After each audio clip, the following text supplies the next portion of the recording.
উত্তর গাজার আলোচিত জাবালিয়া শরণার্থী শিবিরের বিধ্বস্ত বাড়ি থেকে বের করে আনা হচ্ছে ইসরায়েলি জিম্মি আগাম বার্সারকে। নিয়ে আসা হয় মঞ্চে, যেখান থেকে স্বাক্ষর শেষে তুলে দেয়া হয় আন্তর্জাতিক রেড ক্রসের হাতে। হাসি মুখে বিদায় জানায় ফিলিস্তিনের স্বাধীনতাকামী সংগঠন হামাসের পাশাপাশি উপত্যকার মুক্তিকামী মানুষ।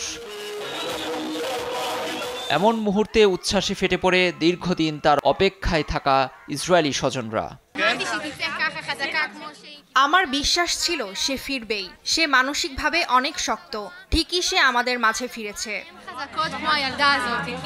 ইসরায়েল হামাসের যুদ্ধবিরতি ও বন্দি বিনিময় চুক্তি শর্তে বৃহস্পতিবার ৮ জিম্মির মুক্তির প্রস্তুতি ছিল সকাল থেকেই। তবে এদিন আলাদা স্থান থেকে জিম্মি মুক্তির প্রক্রিয়া চলে। জাবালিয়ার শরণার্থীর পর দক্ষিণ গাজার খান ইউনিসে শুরু হয় আলোচিত আরও কয়েকজন ইসরায়েলি জিম্মি ছাড়ার প্রক্রিয়া।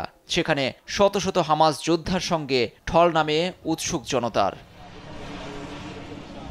মঞ্চ প্রস্তুত করা হয় হামাসের সাবেক প্রধান নিহত ইয়াহিয়া সিনওয়ারের বাড়ির পাশেই। প্রিয় নেতার বাড়ির পাশে এমন পরিবেশে সৃষ্টি হয় আবেগঘন পরিবেশ।